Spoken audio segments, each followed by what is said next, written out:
भूम तालुक्यातील चिंचपूर ढगे या गावी आहोत आणि या गावातून बाणगंगा नदी जाते आणि बाणगंगा नदीच्या पुरानं शेतकऱ्याचं मोठं नुकसान केलं होतं. एक महिना झालं या पूर परिस्थितीला. आज आपण अंगद ढगे या शेतकऱ्यांच्या शेतामध्ये आहोत. ही द्राक्षाची बाग आहे आणि ह्या नदीच्या कडेला जी यांची शेती आहे ती पूर्ण वाहून गेली होती. ही बागसुद्धा पूर्णपणे आडवी पडलेली अद्याप आपल्याला पाहायला मिळते. इकडं पाहिलं तर विहीर आहे. या विहिरीमध्ये सुद्धा या पुराच्या पाण्यानं गाळ साचलेला आहे आणि या ठिकाणी असलेलं सोलार पंप जी आहे ही सोलार पंपसुद्धा आपल्याला खाली पाहायला मिळतो आहे आणि पुराच्या पाण्यानं सोलारच्या प्लेटा जी आहेत ती समोर वाहून गेलेलं आपल्याला पाहायला मिळतं आहे. शेतकऱ्याचं मोठं नुकसान झालं आहे आणि अद्यापही प्रशासनाकडून कुठली मदत आलेली नाही आहे. शेतकरी अंगद ढगे आपल्यासोबत आहेत. किती एकर शेती आहे तुम्हाला? 1 हेक्टर 10 शेती आहे. 176 गट नंबर. बर, काय नुकसान काय झालं तुमचं? माझं हे काय द्राक्षाची बाग झोपली, बोरमध्ये गळ पडला आहे, तर विहिरीमध्ये गळ पडला आहे, सौर पॅनल वाहून गेला आहे, सोयाबीनचं नुकसान झालं आहे.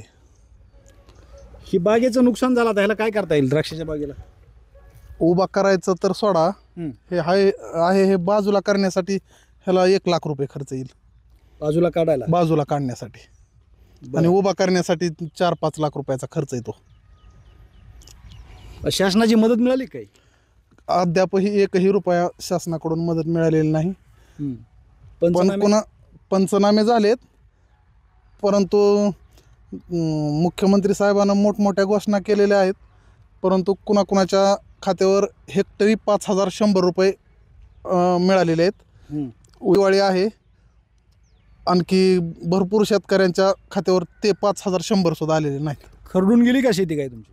खरडून गेलेली आहे. पिकाचं नुकसान झालं आहे.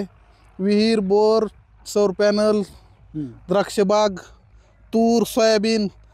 आमच्या गावातील ह्या नदी पात्राच्या दोन्ही साईडच्या सर्व शेतकऱ्यांचं मोठं नुकसान झालं आहे, परंतु सरकारकडून 5100 रुपये हेक्टरी येत आहेत असं माहिती मिळते.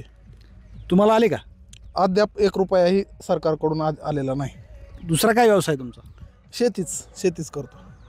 सोयाबीन किती होतं? सोयाबीन 4 एकर होतं. काढलंच नाही. आत्ता तुम्हाला बघायला मिळेल दुसऱ्या शेतात आहे. काढलंच नाही, तसंच सोडलंय पावसामुळं वापलं जागेवरच. आणि 1 हेक्टर 10 ही तुमच्या नावावरची शेती आहे? हां, 1 हेक्टर 10 माझ्या नावावरती, मुलाच्या काय आणि वडिलाच्या नावावर अशी इतर शेती आहे. सर्वच्या सर्व शेतीचं नुकसान झालं आहे पावसामुळं. काय मागणी? आता 1 महिना झालं ही पूर येऊन, 1 महिना झाला ना 22 तारखेला. काय मागणी आहे? सरकारनं जेवढं घोषित केलं तेवढं मिळालं तरी बस, परंतु सरकार पण फसव्या आकड्याची घोषणा करतं आहे आणि साक्षात शेतकऱ्याच्या अकाउंटवर 5100 रुपये येत आहेत हेक्टरी. काय होईल 5000? 5000नं काय होणार आहे साहेब? जागेवर हे आमचं झालेलं नुकसान व्यवस्थित शेतकऱ्याला सुद्धा आम्हाला 1 लाख रुपये लागतील. अच्छा, दुसरा काय व्यवसाय नाही तुमचा? दुसरा काय व्यवसाय नाही, शेतीवरच अवलंबून. आणि अपेक्षा आता फक्त नुकसान भरपाई मिळण्याची? नुकसान भरपाई आणि मुख्यमंत्री साहेबांना जेवढं घोषित केलं तेवढं मिळालं तरी बस. आपल्याबरोबर या ठिकाणी दुसरे शेतकरी सुद्धा आहेत. काय नाव काका तुमचं? बिभीषण सुरवशे. तुमचं काय नुकसान झालं? सोयाबीन वाहून गेलं, पुन्हा शेडमध्ये पाणी गेलं, जनावराच्या कडब्याची गंज भिजली, पुन्हा विहीर पडली. मिळालं का काही? काय नाही मिळालं. कुणी आलंच नाही आमच्यापर्यंत, कुणी आलंच नाही. काय झालं म्हणाल सुद्धा विचारा सुद्धा गावातले बी नाहीत आणि मंत्री संत्री बी नाहीत. बर, काय मागणी आता? मागणी काय, नुकसान भरपाई द्यावी ही मागणी, दुसरं काय. किती वय आहे तुमचं? वय 65 आहे. असा पूर आला होता कधी? पूर नव्हता आला. मग आमच्या अगोदर आला असेल पण ते काय माहिती नाही, पण आमच्या समोर काय नाही आलेला. नुकसान झालंय भरपूर? नुकसान भरपूर झालं. हे काय बघा की आता हे सगळं खांदून गेलं शेत. एकंदरीतच ह्या भूम परंडा परिसरामध्ये अतिवृष्टीने शेतकऱ्याचं नुकसान केलं आहे आणि ही बाणगंगा नदीच्या काठावरचे ही शेतकरी आपण ज्यांना भेटलो होते आणि ते शासनाकडून मदत मिळावी या प्रतीक्षेत आता आहेत. आता शासन कधी मदत देणार हा प्रश्न निर्माण झाला आहे. श्रीराम क्षीरसागर, TV9 मराठी, धाराशिव, भूम.